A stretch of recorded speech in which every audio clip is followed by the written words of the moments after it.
City of Stevens Point Finance Committee meeting, recorded August 11, 2025. I'll call meeting of the Finance Committee to order. Roll call, please. Christensen. Here. Morrow. Here. Shuda. Here. Keemer. Here. Broderick is excused. Okay, thank you. First item on the agenda, after our roll call, is the update on the 2026 budget. Comptroller. Yes, so I included a memo in your packet. Just wanted to briefly summarize that in terms of the key points that we have going on for the 2026 budget. And of course, being August, this is still pretty early in the budget process. There's a lot of information that we don't have yet. But we do have our net new construction figure. That's 1.13%. I know I had told you to expect it to be around 1%, so that came in a little bit better than expected, but still pretty low. I also included information from a number of other communities to kind of show that, with the exception of Wausau, it seems like this is really a region-wide trend, that net new construction seems to be down all over. So I think it's not a problem that's unique to Stevens Point. In terms of wage adjustments, typically we base that on the Consumer Price Index as published by the Wisconsin Employment Relations Commission. For 2026, that number is 2.64%. So there is an imbalance there in terms of our net new construction is 1.13. That's the amount of the percentage that we can raise our operating tax levy by, but we're looking at a 2.64% wage increase. So we do still want to hit that 2.64, but it just might take some work to get there. Health insurance, I don't foresee any changes right now. Our health insurance is performing well. For state aid, I know I've already talked about my hopes for road aid, that I'm hoping our general transportation aid will go up based on the amount of transportation spending that we've had, so that should help maybe close some of that gap that I talked about earlier. And then also for shared revenue, our shared revenue from the state now grows at the same percentage as growth in overall state sales tax collections, and I've been told to expect about a 3% increase in that, which would amount to about $130,000. So that'll help a little bit as well. For new positions, in terms of budget priorities, we've typically taken care of our existing employees first with fair cost of living adjustments, and then looked at if we had money left over for new positions after that. So I guess if I don't hear anything to the contrary, we'll assume that that is still the prioritization method, is that we're focusing on wage increases first and then new positions second. Potential for cuts or reductions. So given that low net new construction number and the gap that we have, we want to make sure that we're prepared to close a potential budgetary gap if necessary. So we have asked the departments to start thinking about cuts that could make if that turns out to be necessary. Right now, I'm certainly hoping that that does not turn out to be necessary, especially since the departments haven't had increases in their discretionary line items in quite some time. But that is something that, you know, at this point, everything kind of has to be on the table. In terms of the fire department referendum money, this one's a little bit more technical, but basically, due to the time that it's taken to hire and train the new firefighters and paramedics that were approved in the referendum, and also the fire department has had some turnover in terms of retirements and people leaving and so forth. So they've taken some time to get staffed up. So we're anticipating that we're going to have some fire department referendum money left over at the end of the year, probably quite a bit. It can only be used for additional fire department personnel. We can't just take that money and spend it on whatever we want. So what I would propose that we do is, rather than accumulating a lot of restricted funds, what we can do for the 2026 budget year is lower that referendum tax levy for the coming tax bills, and then use those restricted funds on hand that we have left over from 2025 to help fund those positions. However, the problem is that will create relief in one year, but then later you'd have a dramatic increase when that referendum levy goes back on. So what I would further propose is that we increase the debt service levy. We get a little bit more aggressive in repaying debt for 2026. That will help us in a number of other ways in terms of keeping our amount of debt down, and then that will also help stabilize that tax levy. And then in the following year, we would put the referendum levy back on and then back off of that debt service levy. So basically, so that we have a smooth progression of the tax rate rather than a big jump. And then, looking to the future, if we continue to have low net new construction numbers, that's going to be a concern going forward. So that's something that I know I've kind of made the body aware of it in the last couple of months, but something that we need to continue to think about in terms of, I think we can get through the 2026 budget, but we definitely need to always be thinking about future budgets as well. And then in terms of our budget timeline, I did attach the budget timeline. One of the things that I'd like to note is that we do have a special meeting every year, the fourth Monday in October. So this year it'd be Monday, October 27th at 6 p.m. for the initial presentation of the operating budget.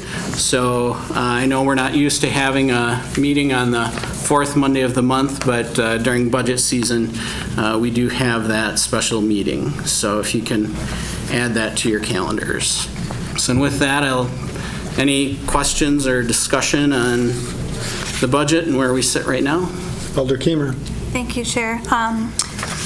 Comptroller Laddick, I know you've mentioned in the past many times your concern with the gap in how much principal we're able to pay off on the debt and the increase in borrowing for capital projects. If we are able to take the money from the referendum that we're not currently in need of and put it towards that debt levy, will that help us in future tax years with not having to pay off as much? Not having to increase our debt? I don't know if I... Well, it'll definitely help sort of tame that increase for that 1 year. Okay. So because it'll be sort of a one-shot deal in terms of the extra debt service levy, but it'll definitely help in that year. It'll help us with debt capacity in terms of we're paying off more debt a little bit sooner. So it'll help with debt capacity, and it'll help, in the future. There definitely also is a benefit to the taxpayers of paying off this debt, because at some point the taxpayers would be responsible for it. So there is that benefit as well. And helps protect our ratings for our bond ratings and all. Definitely. Thank you. I think your point too, to try to keep the levy, the total levy at a more consistent point. I think the hardest thing on a taxpayer is when you have a roller coaster and it goes down 1 year and then back up the next year. So I think that's a wise course of action. So, any other questions or comments from the committee?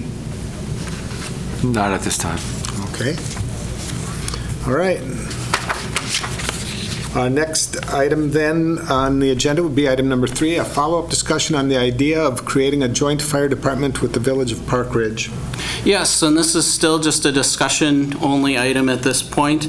Like I said, I don't intend on asking for a formal decision until September, which would be next month. One update that I do have is the chief and I did go and meet with Park Ridge and attended their meeting, and overall they seemed at least open to the idea. They didn't take a formal vote. I didn't ask them for a formal vote because I didn't ask anyone else for a formal vote. I said, you guys have some time to think about it, but they definitely, being a landlocked community especially, they definitely understood the issue with levy limits, and that levy limits are unsustainable, and they really, they said, you guys in Stevens Point complain about levy limits, but you have area to grow. We don't even have really area to expand. So they definitely understood that part of it. The only thing that I think they were maybe a little concerned about was just the potential of having to pay in for capital projects, but we kind of went through how much that would be for them, and I think if we decide to go in this direction, I think that's something that we can work through. So. Okay. All right. Thank you for that update.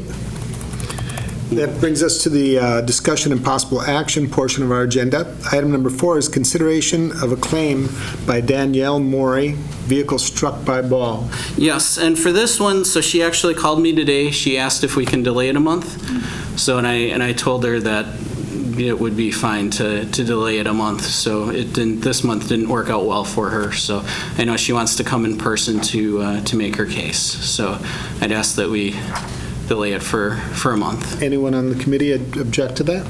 No. Okay. And we will make sure that's on next month's agenda. Item number 5, consideration of a claim, Melissa Clendenning, a trip and fall in city-owned parking lot. Yes, so this was a trip and fall on a city-owned parking lot near Piffner Park. And basically, we did submit it to the insurance company. The insurance company did review it, and their recommendation is to deny the claim. Okay. Is the person with the claim, are they here? Okay. Move approval to deny this claim. Okay, we have a motion to deny the claim, I'll second. and we have a second by Alder Keemer. Any comments or questions further by the committee? And from the public? Hearing none, to approve the motion to deny would be an aye. So all in favor of that denial would say aye. Aye. And those against denying that claim would say nay. And that passes. Item number 6, presentation by Somerville Incorporated on the preliminary planning, timelines, cost estimates, and design process for a potential new city hall with 1039 Ellis Street currently under consideration as a possible site. Mr. Chairman? Yes, sir. So we have a few new people here, so I was asked to kind of recap where we've been and how we got to this point. Some of the other items will be covered in the presentation, so I'll just try and give a general overview. For a couple of decades, the county has been looking for a new justice center or a civic campus. It's gone under a couple of different names because of courtroom security, jailhouse overcrowding, things like that. 1039 Ellis Street was actually purchased as part of that plan when I was back on Space and Properties at the county board to use that as part of that campus concept. Things progress and change. They're building a new jail now in the village of Plover, and our council at the time found it a high priority to keep the courthouse downtown, someplace that was accessible for those who use the courthouse. Of course, they're generally a little underserved populations to begin with, may not have transportation. So we were very adamant about keeping the courthouse downtown. The county came up with the idea of building new to the tune of about $90 million on their site. They also explored an option to remodel the current county city building, of which the city owns 27%. The county said, hey, would you be interested in vacating the building if we use this building for the courthouse? In talking with the council at the time, they were, of course, yes, absolutely. That's always been on the table. So we started working that out. Over the course of probably a year or so, we worked out a swap agreement and started pursuing that. Prior to that, we had looked at alternative locations for City Hall. If we moved out of that building, where could we go? Chase Bank was one of the ones that came up right away. Prime riverfront property that had more than enough square footage.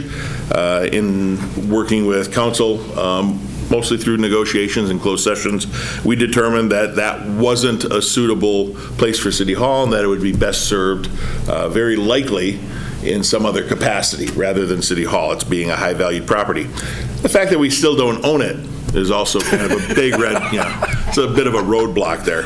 Details. Right, minor details. We also looked at the Great Lakes building, former Stage Store, a building that we do own, that has, could we squeeze in there? Yes, we could, but it wouldn't allow room for expansion. And there were several other people that were interested in that building as well, still are, and council ruled that one out. Executive Place, which is across from the Associated Bank headquarters, it's not headquarters, but their main building downtown, 3 floors, plenty of room, 12 parking spots. And that was kind of put off to the side as well. That and the fact that we don't own it, the person who does own it was willing to sell, but it just wasn't working. And then some of the other buildings in town that had been ruled out for one reason or another, too much space, not an ideal location, which came up with 1039 Ellis, which is what we're talking about now. Council voted on May 19th to the land swap agreement that the county and the city had put together over the course of, again, about a year.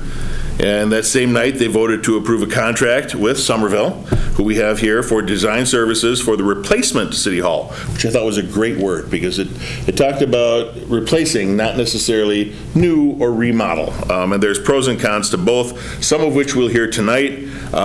We've had several public meetings on this, and what we're hoping for tonight is that the Finance Committee will see the presentation and recommend to Council either the build new option or the remodel option, so we can provide the county with the date that we agreed to and get working on the schematics. Is that the right word? On the schematics.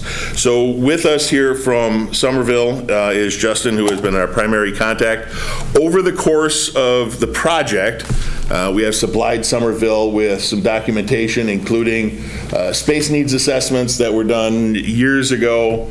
We had some Bray Architect renderings for a new city hall that we provided them. When Director Karnowski was here, he did some loose blocking in regards to the adjacencies in the possible Chase Bank building. And then we met with all of the directors and their departments to get an updated space request form, which we provided again, Somerville. A host of documents, basically everything we had relating to space needs and adjacencies over the course of the last 10 or 15 years. All of those documents were provided to Somerville. We dumped them on their desk and said, go. So that's my summary. That brings us to our actual agenda item. Number 6, a presentation by Somerville on the preliminary planning timelines, cost estimates, and a design process for a potential new city hall. Thank you. Thank you for hearing me. So my name's Justin Marcus. I'm a project architect with Somerville. As the mayor mentioned, we have been putting together this presentation to talk about the possibilities for what you guys can do on the 1039 Ellis Street site. I know a lot of people have seen this presentation before. It's kind of been a living document that's been going along, so there are some new pieces of information with this as we've been moving through this process. So just to start off with project scope and goals. So as the mayor mentioned, our scope of services for what we have been providing for this is conditional assessment of the existing building, 1039 Ellis, and some conceptual designs with opinion of probable cost and projected project timelines for those two reuse versus new construction concepts. So, in talking with the mayor and some of the other people on staff, the project goals that we determined were to provide a warm, welcoming, and efficient building to house all of the city services that are currently at 1515 Strongs. And the one comment that the mayor had mentioned that stood out to us was that the city hall is a community service for the community, and so that it needs to be easily navigable for the residents, but also a pleasant and effective space for the staff to do their jobs, because they're going to be there all the time. So the current facility, the 1515 Strongs, that the city is currently operating out of, as you can see on the site map, pretty close to downtown. So it currently is shared with the tenant of the county, like the mayor mentioned, the city uses approximately 16,400 gross square feet of the building. They're sharing toilet chases, mechanicals, some of those other elements which we'll get to later when we talk about the sizing. The departments are not efficiently or effectively connected. There's been comments about people getting lost or not understanding which department they need to go to next as they move through the spaces, as well as identifying a lack of meeting spaces. Currently, there's one shared meeting room for all the departments. There's no lunch rooms, mother's rooms, wellness rooms, places for private calls or smaller meetings. And then as we are in the council chambers now, there is no council chambers in that current building. It's hosted at a separate facility. So through our programming meetings, we met several times, as the mayor alluded to, with a lot of the staff. You can see the list here, a lot of people in this room, and we met with them to understand what are the spatial needs that they need for each of their departments and how best they can operate with them. So we took each of the results of those meetings and compiled them into this Excel spreadsheet. So it's a programming list. We have a little snapshot of it here where we really just break down how many offices do you need, how many workstations, what are the storage requirements, do you need a voting space for the community, things like that. And we can compile that all together here to understand the spatial needs. So looking at those departmental needs, we came up with a little diagram here that just kind of shows how much more space is being requested by each of the departments. Of note, all the departments requested more space, except for Public Works, which is right around where they request. Engineering, just to be clear. Or Public Works and Engineering. With that, if you want to go back one, too, of note, you can see the municipal court, the dashed boxed area in there just shows relationally how big that council chamber is, so that is a pretty sizable square footage that they're going to be sizing up for. With those conversations, there was also 4 different departments that are not currently housed at the Strong's building that are requested to be in this new facility, including some indoor parking for fleet vehicles that the city owns, not any staff parking, but purely just for the cars and trucks that the city owns, the fire department, a community media room, and a small touchdown space for the police department. Just another way to kind of visualize this. So we have the list of the current departments as well as the new departments and spaces, right? Those break rooms, multi-scaled meeting rooms, wellness rooms, fitness areas, things like that that just aren't even in the building that they currently are housed in. So then showing the square footages of that. So we had come up with 27,300 square feet of requested departmental space. So that's purely just how much square footage everybody needs for their departments to work. Now, you need to have corridors, you need to have wall thicknesses and spaces to get to there, so we have a net to gross factor that scales up the building so that we can account for those spaces that nobody's thinking about when they're giving us the list of their departmental needs.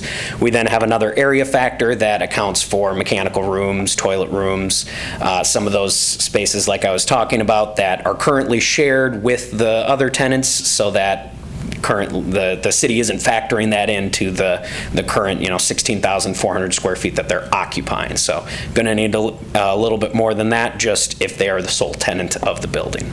So then comparing that, we get to 46,900 square feet of total building space. That is if everybody gets everything that they requested and there were some multiple meeting rooms, some efficiencies to be found within.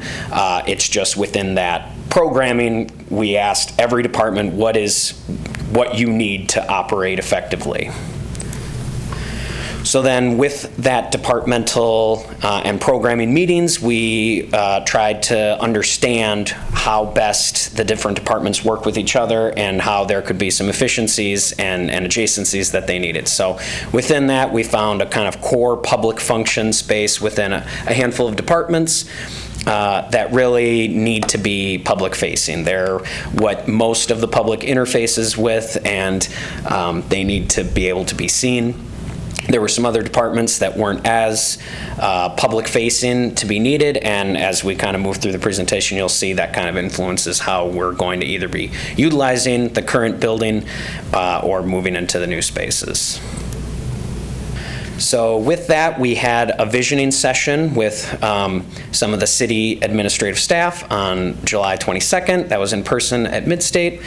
And we had 12 different City Hall staff members, along with 3 other Somerville staff members, and we kind of led a visioning session is what we call. So we really brought everybody together, and each staff member created their own vision board. And you can see an example of it in the bottom right corner, where we had a list of different images, words, phrases, things that stood out, and each staff member created their own and gave a presentation of it, as you can see in the bottom left, about what they wanted and what they thought their project goals, experiences, and their vision for this new space would be.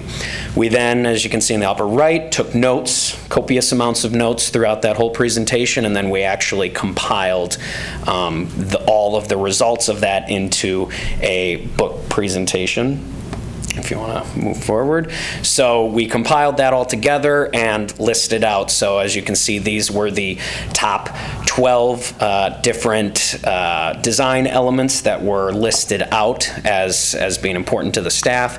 And then there's a sample of the pictures here, but we actually have the top 12 images that were reoccurring for a lot of the staff members as well. So we have that as a physical bound book, as well as a PDF form that we're sharing with the city, so that we can see, what are the reoccurring design elements, what are the reoccurring words and feelings and experiences that people want to have within this space, as well as some additional comments that, we didn't even come up with. Somebody who's just like, hey, I really want this building to have a stoic, feel to the building. So, taking cues from that as well. So then looking at the 1515 Strongs Ave building, and then moving over to the projected possible 1039 facility at Ellis Street. So it's a 3-story building, 57,800 square feet. Parking entrances off of Water Street in Arlington. The main building entrance and the street address is listed off of Ellis.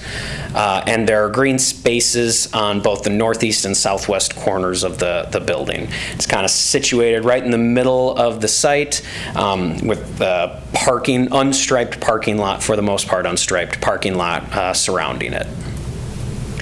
So we have completed a facilities condition assessment that we're going to be sharing with the city later this week, but the next couple slides just give a summary of our findings. So the exterior of the building is EIFS, has some delamination and some water infiltration.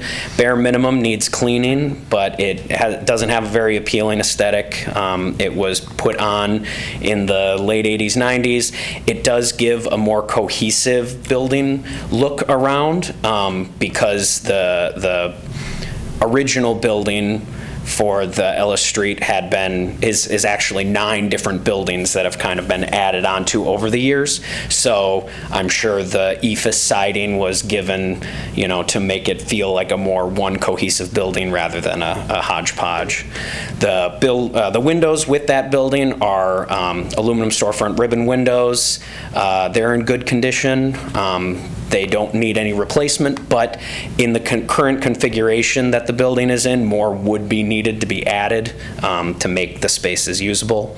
The roof is approximately 35 years old. That's pretty much reached its lifespan. There's no visible signs of defects, but that is something that will need to be replaced relatively soon. The structure is a steel and concrete framed. Structural analysis has determined that it's adequate for office use, with some light storage for office. The interior conditions, given the building's age, the floor-to-floor heights are relatively low, common for a building of its time, but might create some interior spaces for air conditioning, plumbing, mechanicals that might create a little bit lower ceilings just to be able to fit some of the more required modern day amenities in there. Mostly open floor plan, column grid, and all that would be good for putting an office-type building in there, though.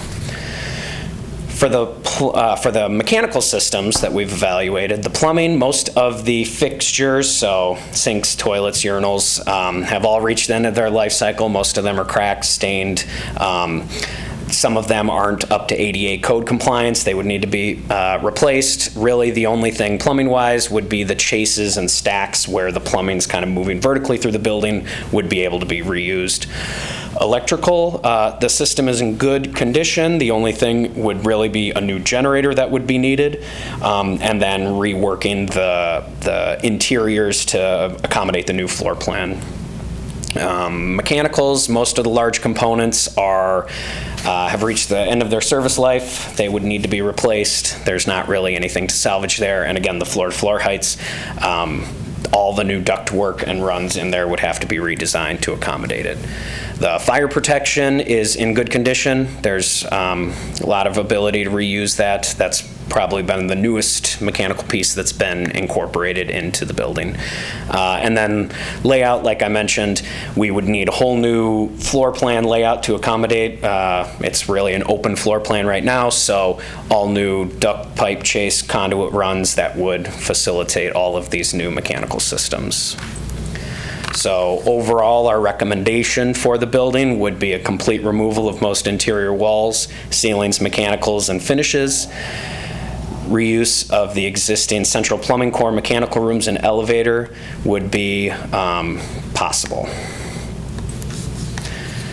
Some other considerations with the site. There was a environmental hazards report for the site created by Stantec that identified some contaminated soils in the yellow portion. So some of it is actually on your site, some of it is to the site adjacent to the building. Once you kind of start getting into the building, you might find more in your site, but just from this preliminary report, they found it on yours and the adjacent site, as well as some underground storage tanks that were listed as possible. They didn't have enough information to determine if they were completely removed or if they are still there, and you can see the report for the full recommendation from Stantec. The other report that Stantec created was the hazardous materials, so that's asbestos, lead paint inside the building, and they did identify that in several locations throughout the building, which would need to be remediated in both options, whether you renovate or build new. So, within that project scope that I was talking about for us, we identified budget and timeline, right? So estimated schedule for the renovation, we're saying our decision date would be that, like what Mayor Mike talked about, next week when the City Council is voting on it. So if you guys decide we want to renovate, from that point, we're projecting a month and a half for schematic design, 2.5 months for design development, refining the design, selecting fixtures, making sure everything's compatible, and then 3 months for actual construction documents, making the how-to book, basically, of putting your building together. 3 weeks for bidding, and then we're projecting 9.5 months for construction. That would be approximately 20 months total, and that would put you right around the beginning of the year, mid-March of 2027. To be moved into the building. There are some assumptions baked into this 2-week approval time between each of those schematic design, design development, construction drawings for sign off. Make sure you guys have enough time to review. There's not, any kickbacks or delays. And then also, obviously, no unforeseen construction occurrences. If you're going with a renovation, you're digging into a building, you might find some sins of the past. Obviously, that would delay construction time that we wouldn't know. So, conceptual design, given the program that we've gotten from the city and the 46,900 square feet of requested program, looking at the current configuration of the 1039 Ellis Street building, our conceptual design would be to populate the first and second floor for the city hall use, and then leave the third floor. And that could either be, we're proposing it as a white box space, so finish it out, drywall, a minimal amount of finishes, and leave it as an open space. And that would get you to your $57,820. That's the existing building. Within the budget, and we can get into that, there could be some opportunities within that white box space to throttle back, but I just wanted it to be illustrative of that square footage is there. You're going to have to pay for it and do something to it, but you can control how much that something is. So again, just a purely conceptual design of we have the square footage that was requested, and we put something together to make sure that everything could fit. Obviously, we can adjust the design itself to make sure that the flow works for what you guys need, but we feel confident in the first floor, second floor population, and then the third floor expansion.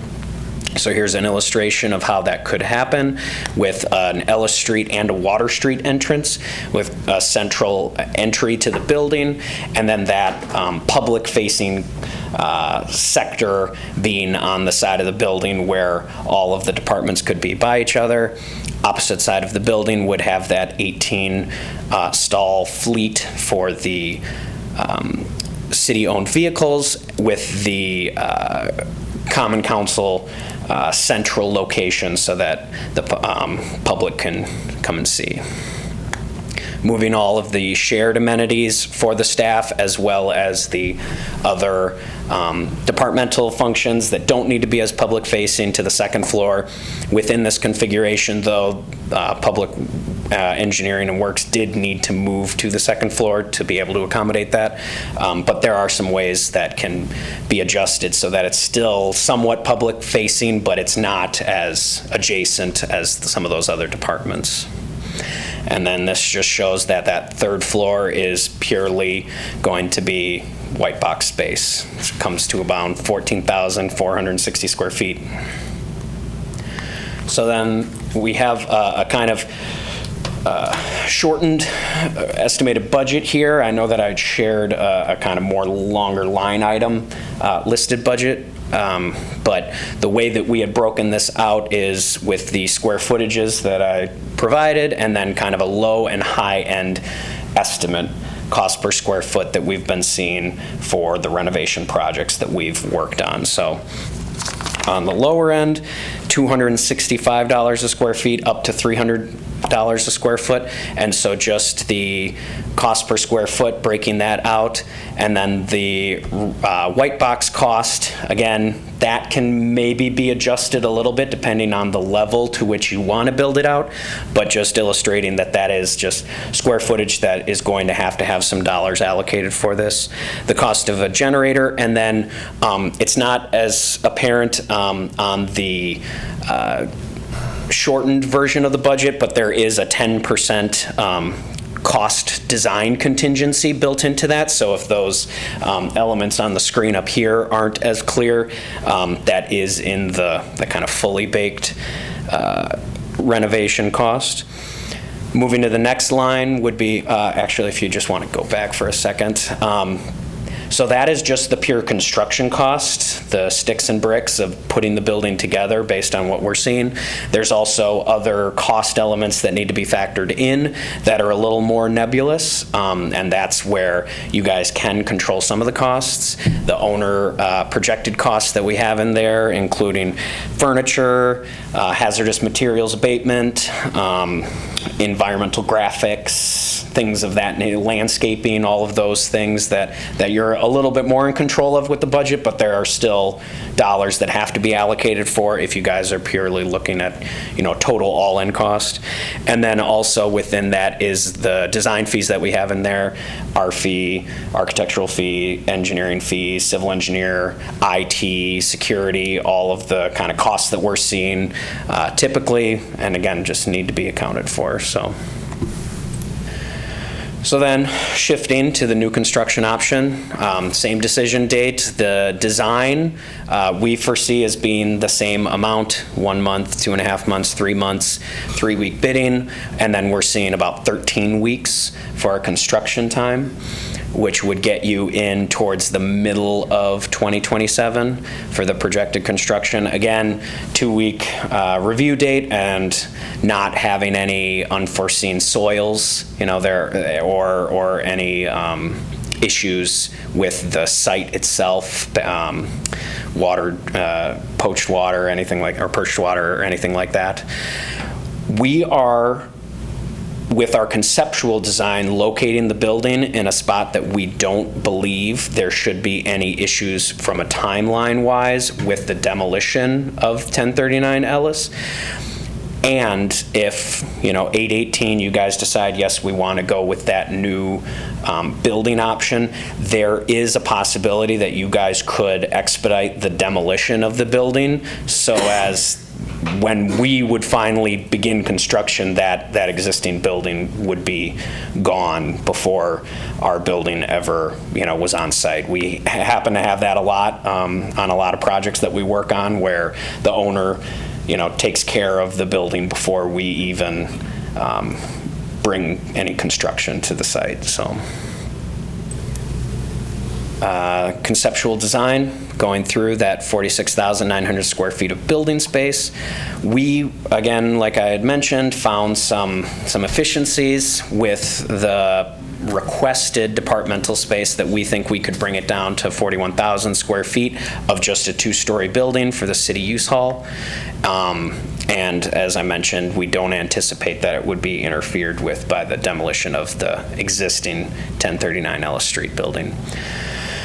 One of the benefits with pushing the building to where we were talking about in that corner of the lot is that it would give you flexibility for possible expansion areas in a couple of different spots, and even a possibility to separate out part of the parcel to do with what you want, sell it, rent it out, leave it as green space. There's lots of opportunities with that. Quick question, with the proposed location, would that require, it seems to me that the part that we're looking at potentially considering to have Stantec take a further look at, if we had the new construction, we wouldn't be disrupting any of the area that would be affected, would we? Given Stantec's identified area, it would lead us to believe that there wouldn't be an issue there, but you don't know until you start digging into there. If you decided to do the new construction route, we would then start doing investigations on the areas that we identified as being the building site. One of the reasons why we picked it was because we believe that there isn't any issues on that area, but you don't know until you really start digging into that area. Again, we believe, based on Stantec's report, that it should be fine. That side of the building was mostly residential versus the side that they identified was previously auto service, dealership, some hazardous materials. But the existing location for 1039 Ellis was a bait and tackle, and so they did have heavy paints, lacquers, things of that nature. So there's still a possibility that there could be some contamination on that corner of the site. Thank you. So again, just a pure conceptual design, trying to fit all of the square footage that was requested in a form that would fit on the building site, while also thinking about future possible expansion. So again, creating that kind of public form as it moves around the side of the building, making a pleasant public entryway, still having an Ellis and Water Street entrance with the 18-stall fleet parking, and a front-facing common council chamber. And then moving to a second floor, again, same concept, where it's less of the public-facing departments, shared amenities, but still providing a pleasant working experience for the staff. And then, as I had mentioned, this concept, we're showing 41,000 square feet. That's not necessarily what you have to build, or the required square footage in a new concept, because you can make it whatever you want, compared to the renovation, where you get what you get. The building's there, you're paying for that square footage. So you can maybe squeeze change the design a little bit, think about some of that future expansion. So again, this is purely just a conceptual exercise. So then with that estimated budget, like I talked about, 41,000 square feet, we are projecting $300 to $325 a square feet. Seems very reasonable within the projects that we've been working on and the project types for this. And then moving through the design fees, reimbursables, owner projected cost as well, and it's 10% design contingency built in with this, and it's not as called out in the budget, but in the line item budget, there is a placeholder for the demolition of the 1039 Ellis Street building as it sits. So just kind of a roundup, pros, cons of the renovation. So with the pros, it's a shorter construction time. You have an easier time expanding because the third floor is already there. There is a historical connection, right, the bait and tackle that I mentioned, but that is only on certain portions of the building, and it's currently encapsulated in the ephes. It's lost a little bit of that historic character. The lower construction cost per square foot would be the big pro for the renovation.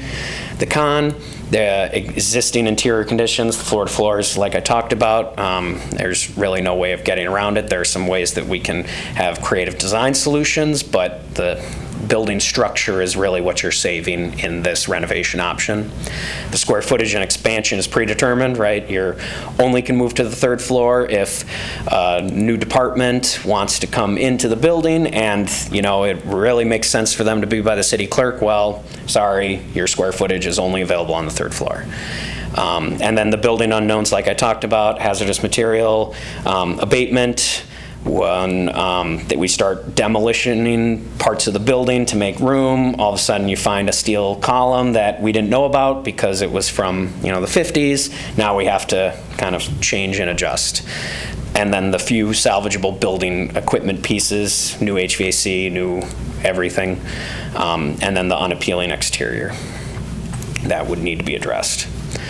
And then the comparison for the new construction, so the better interior conditions, we're a little bit more in the driver's seat of getting to control that exterior and the departmental layouts, making sure that those public-facing functions can be there.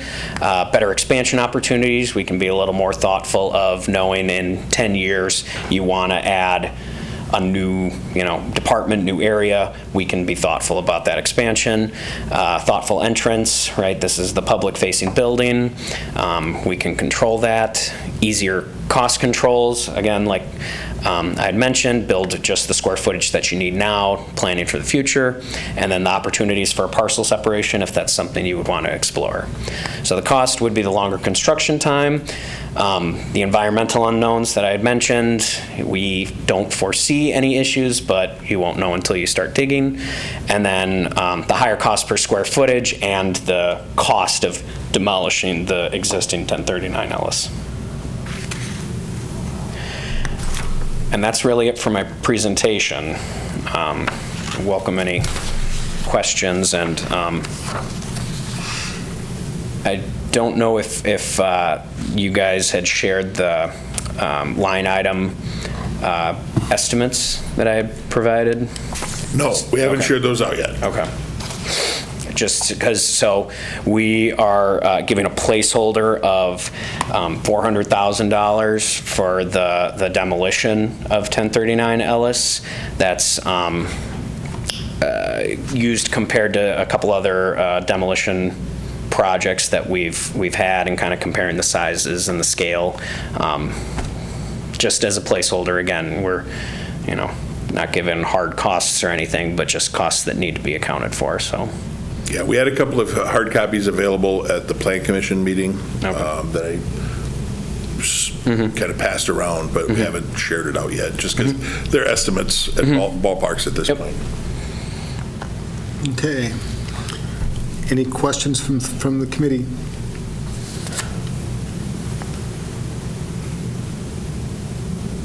Okay. Any questions, comments from the public? presentation available online anywhere? Not yet. As soon as we're done here tonight, it's going to be recorded through the meeting, and we'll make the entire slideshow available along with the estimates. We might as well throw those out there, but keep in mind they're estimates. Okay.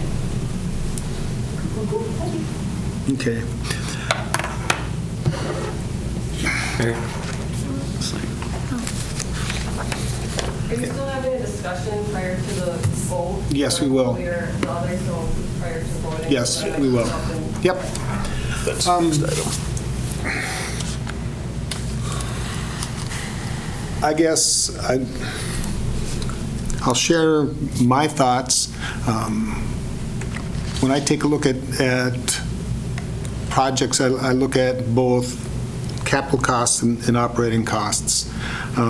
Capital costs are a one-time expense, and they're significant, but they're one-time. Operating costs are something that's recurring and something that'll be dealt with at every point in the future. My concern with both of these options is the capital cost is significant. $17 million isn't something to be sneezed at.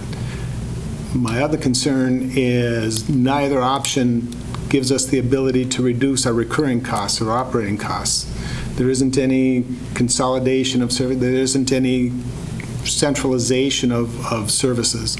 And so my other concern is in both of these, we have more vacant space being created, which is something that needs to be heated, maintained, and not necessarily utilized.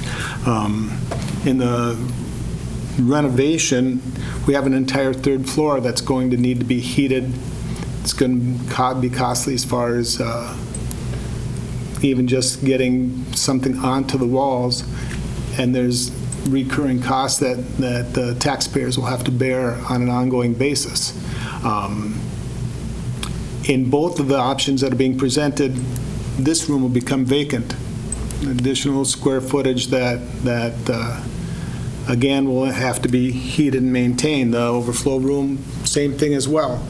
And so one of the things that I was hoping to have as information, we've asked for information on all of the different facilities we have and be able to make some type of a big picture decision as far as moving forward. That's pretty important to take a look, because this is probably the most important piece that we have to deal with, bar none, and that's why we're looking at the potential costs that we are looking at. But we're kind of looking at it in isolation and not as part of the picture as a whole. I think there's information and I think there's potentially still some other options that we could consider that would be a fraction of the costs, especially if we're not centralizing everything. We don't necessarily have to only consider options that are 40-some thousand square feet plus.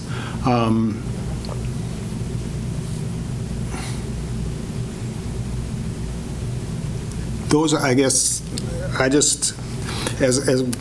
and then part of it is, yeah, I'm a fiscal conservative. Part of it is I'm looking at paying for the debt of a $17 million project combined with the fact that we're not reducing our recurring costs.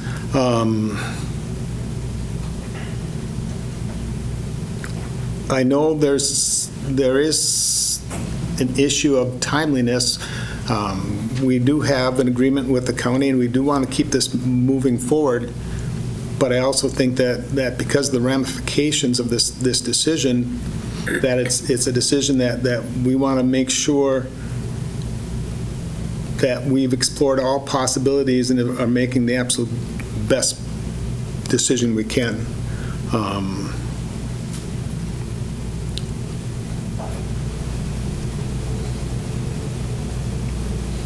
Any thoughts by anyone else on the commission? Alderman Morrow. All right. I know from being on city council a long time, I think this is a once-in-a-generation project that the city is going to have.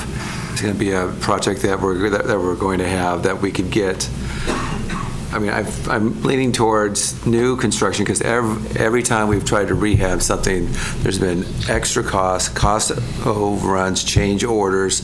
When we worked with Edgewater, we tried to save that. We put money into that, finding more problems. The Opera House, we found more problems with that. And this project after project that we have had, and with what the costs are being, as the ballpark figures, and I understand they are ballpark figures here, we could get exactly what the city needs, how we want it, design it exactly how we want it, put in all the environmental controls. And the issue that I have is when I've seen other projects like the county has had, they have cut corners, and they save money in the short run, true. But then in the long run, because they did cut the corners, they have more and more costs to try to upkeep because they didn't do it right the first time. And this is a courthouse that we would have, that our grandchildren would have. This is things that we would have for like generations. And this is something that could really show how the city does things, not just, I mean, if the city wanted to go cheap, we could just get a bunch of double-wide trailers and put it up there. You know, I mean... I taught my first 2 years in one of those, thank you. For 2 years? Mm-hmm. Not for 100 years. Granted. So, like, I mean, if we could do this, we could do it right. I mean, I think the upfront cost would be a little bit more from what Mark is thinking, but I think in the long run, because we have it new, we build it the way that we want it, design it the way that we want it for the departments that we have, this could be just an incredible project that could really showcase us, showcase the city. I mean, and really propel us into the next generation. And it would be here for decades and decades and decades. And I actually concur with you as far as, of the two options, I would tend to prefer the new. I think there's less unknowns and more certainty. That being said, I think there's other options that need to be looked at that haven't been thoroughly addressed. I think there's information that the council as a whole has requested and hasn't received yet. And I think that making a decision tonight, if anything, I would advocate that the committee advance it to the council without recommendation and leave things open, and maybe we'll have a chance to get some additional information prior to that meeting. But I think this is of such critical importance that it's important that we make a good decision and not necessarily a quick one. One last comment. Sure. I think that President Christensen does have a point. Bring it to full council. It would give the public more time to be aware, and they would have more input as well. I think that would be a really good thing, because like oftentimes we hear, "Oh, I just heard about it," and this would give folks more time to see the stuff, to see the presentation that the mayor is going to put on the city website, so that everybody does have more of a idea of what's going on. Is that a motion? Mayor has a comment. I haven't called on me yet. I'm asking you. I would end up making that motion, yes. Okay. We have a motion to advance this to council without recommendation. Is there a second? Mr. Chairman, I believe you're out of order because you haven't moved to item number 7 yet. Item number 6 is a presentation. Item number 7 is a discussion. And if that you are moving, I don't know that you were privy to this email, but Alderperson Broderick, who was excused tonight, sent this email noting her absence and said since she won't be able to attend and provide comments live, she'd like to express her support for the new construction option at 1039 Ellis Street for City Hall over renovation based on the information provided. Okay, so noted. Okay, we're on item number 7, discussion on the preliminary planning, timelines, cost estimates, consideration of possible site. So a motion would be in order. So we're able to carry on discussion on item number 7. Discussion on the preliminary planning timelines, cost estimates, and design progress for a potential new city hall. 1039 Ellis. I will make that motion for new construction. Okay, we have a motion for new construction. Is there a second? And that dies for lack of a second. Is there any other motion? I guess I have a question before we move on to motions. I mean, even if there is general support among this committee or council for a rebuild, it seems like that is contingent on the environmental assessment and that we can't really move forward with that option unless we know that that ground is clean. So I guess my only concern is how do we make a decision by next week when that environmental work is going to take at least 2 or 3 weeks. It seems like any decision we make would have to be contingent on what Stantec finds. Right. I mean, unless, yeah, thank you. Yeah, so the Stantec report, I believe, is in full. Okay. So they used, and you'd have to read their full report, I'm paraphrasing it, but I believe they used some historical data and some research to indicate what they found. I don't believe they did any physical testings, but they do have some recommendations in their report, but I'll let them speak for themselves. In order to carry on further discussion, we should have a motion made and seconded on item number 7. I do think that the full council needs to vote on this, and I do think there needs to be time, so I would advance this to council. I would make a motion to advance this to council. Thank you. Is there a second? I second to advance it to council. Thank you, Alderman Morrow. We have a motion made and seconded. Is anyone else on council that would like to speak to this? Anyone from the public?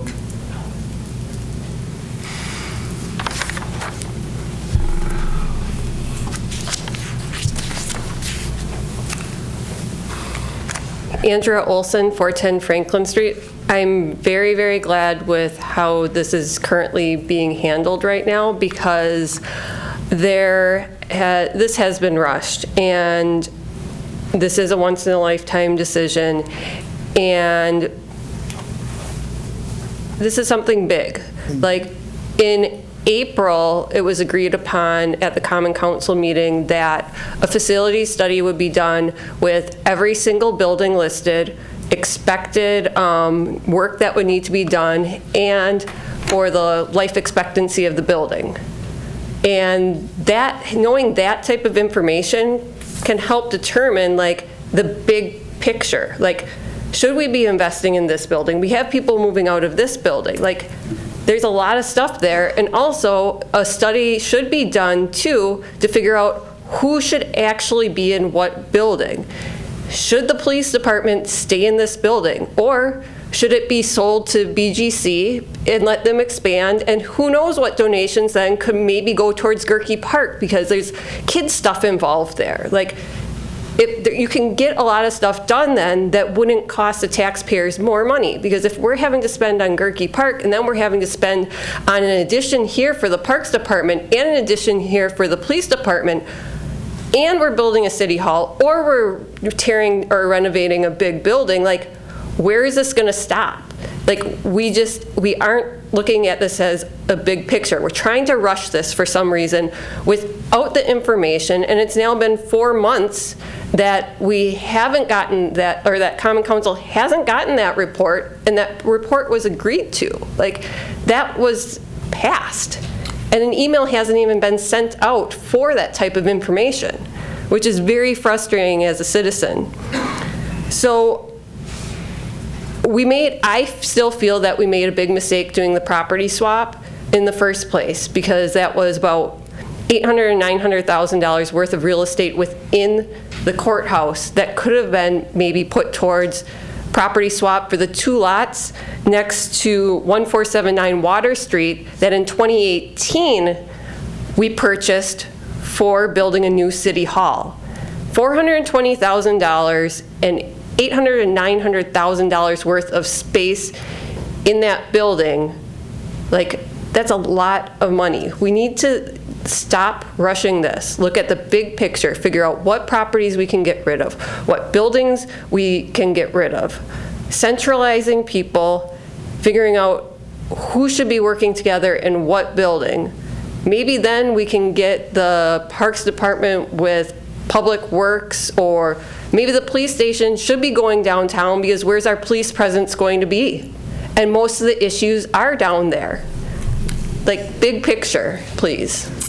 Thank you. Yep. Thank you, Andrea. I do know that when I was sitting in the audience last week, 2 different commissioners from the Park Commission asked why police are located in a park, to which there hasn't been, I had no response. I mean, It was a hell of a lot but better it's than the basement. it's just Provide insight if you want, because I was there. That would be fine. But I think we have that motion on the floor. We have a second. Is there anyone else that otherwise we'll be ready for a vote? All in favor of the motion of advancing this to the full council without recommendation would signify by saying aye. Aye. Aye. And opposed would be no. And that passes. Oh. Next. Oh, my computer died. Oh, here, sorry. Thank you. I just took it back because I had my own notes on it. All right, well, that's, no, oh, it came back up. Item number 8, approval for proposal for design and architecture services for City Hall. It would seem like it would be logical to move that to ahead, because we're still not sure of our path forward. So, You need a motion for that? sure. Motion. Go ahead. You can do it. You were right there. Make a motion that this gets put towards council as the previous Okay. number 7. And a second? Second. All right, we have a motion and a second. Comments from the committee? Any comments from the public? Hearing none. Nope. All in favor of? Oh, okay. 2017, we moved here. The reason we're here is because we're centrally located with the city. We do not want to go downtown. And you talk about the Boys and Girls Club. They bought that building for $1. They're not going to buy this building. They will use it for free. We also, Parks, plows their parking lot, does all their maintenance. I want to stay here. That is my hope. We're building to the east side. We're not building any other places. I don't want to have to respond from downtown. I don't want to end up like one of the deputies where they killed an individual responding to a scene from downtown. Don't want that. I want to respond from here. We're centrally located. Okay. All in favor of approving moving this the architectural proposals to the council meeting would signify by saying aye. Aye. Aye. And opposed would be no. And that passes. Item number 9. Again, well, this might be a little... no matter what we do, we're going to need to know what happens as far as contamination, whether we build new, whether we renovate, or whether we do nothing and provide it to another entity. That being said, I think it makes sense just to do it all, but what's the committee's wishes? I would move approval of a Phase 2 environmental site assessment. I would second that, because we're going to need that information anyway. And I would agree.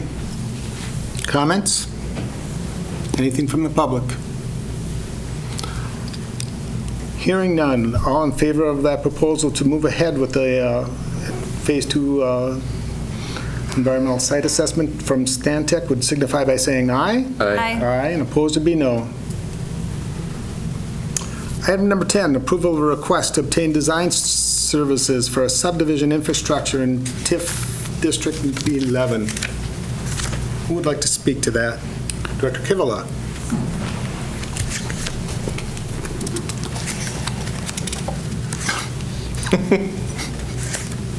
Or both. It could be a tag team.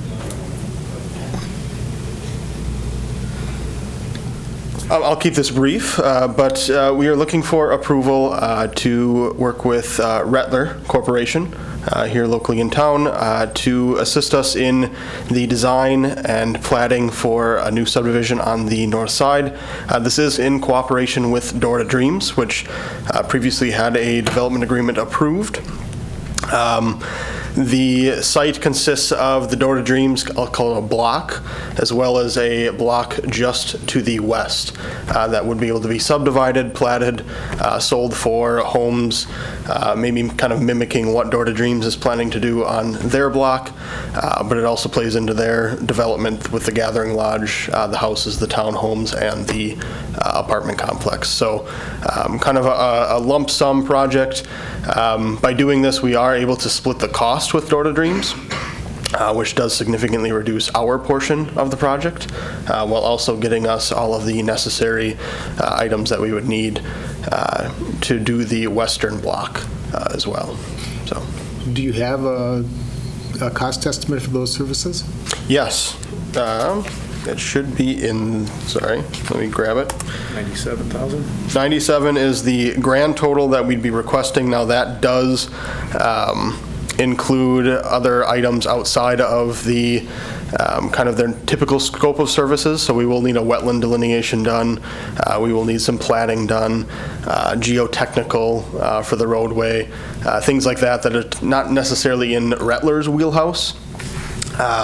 But they would work with us to contract out and coordinate, so saving our staff the time and energy to do that. So their cost, I believe, was 41.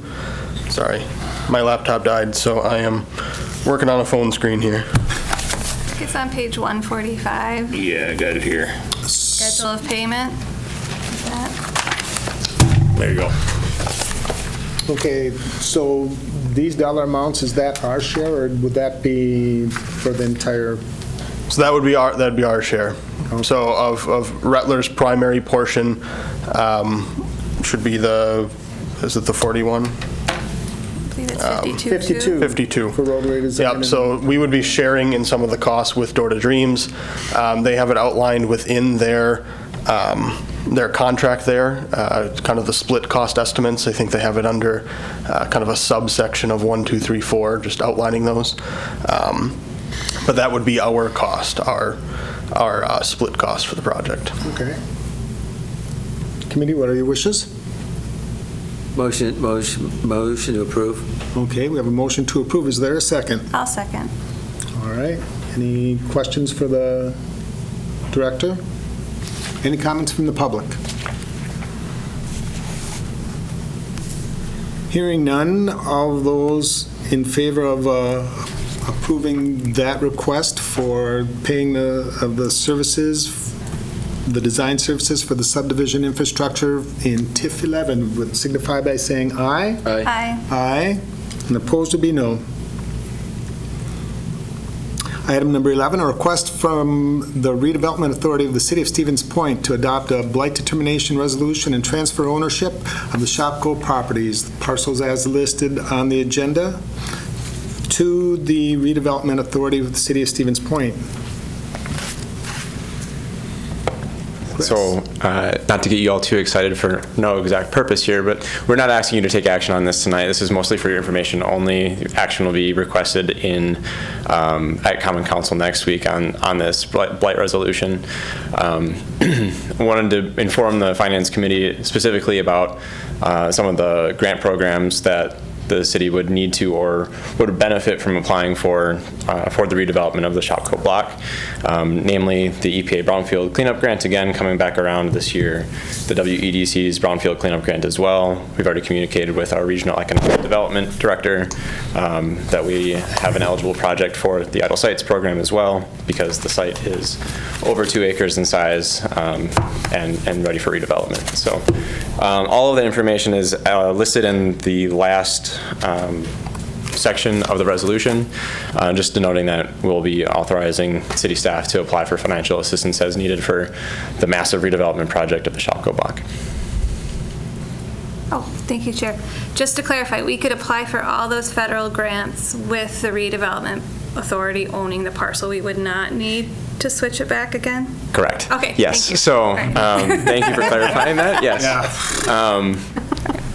We've communicated with the Wisconsin DNR that the Redevelopment Authority will be taking ownership back of one of the parcels and then, again, asking for transfer of the rest of them. So that way, we're all owned by one entity. The EPA does see the Redevelopment Authority and the city as two distinct entities. So we do need to have the ownership, I guess, all of the parcels under the same ownership. Okay, thank you. Okay. Yeah.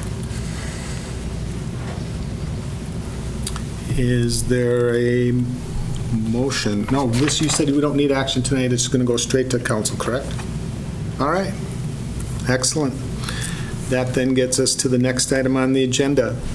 Approval of claims paid.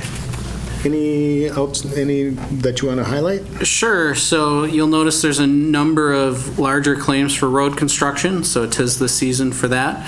And then also there was a large payment for new radios for the police department. Okay. Committee, any other question, anything that you noticed that you'd like to have the comptroller speak to? Just clarification, the West End Bridge project, that was like a $400,000 project, that cost us a total of 100? And the other 300 was by the Department of Transportation? So I believe we did get a grant for that, and I don't see Director Badoon here. I don't know if he's in the overflow room, but I think he would. I believe he's in the studio. The studio. Which doubles as an overflow room at night. Okay. Primary use is the studio, and it will remain that. Alder Schuta, that was my understanding. I don't know if Okay, that's just, I correct. was just trying to but yeah. confirm that. Thank you. Oh, he's not coming? Director? Is he on his way? I know they can still hear us in that room because they mentioned Yeah. it before, even though the technology wasn't working the way it was supposed to.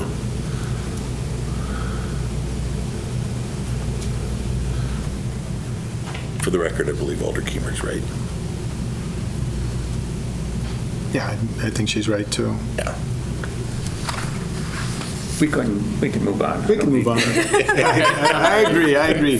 So we need a... Oh, sure. There he is, finally. Gee. My apologies, Attorney Beveridge and I were having a... Sorry we woke you up. Yeah, no, I apologize, but I did not hear the question. Okay. What am I answering? Just on the amounts for the West End Bridge, is that our portion, and was the rest of it then paid for by the grant? Yes. 100,000.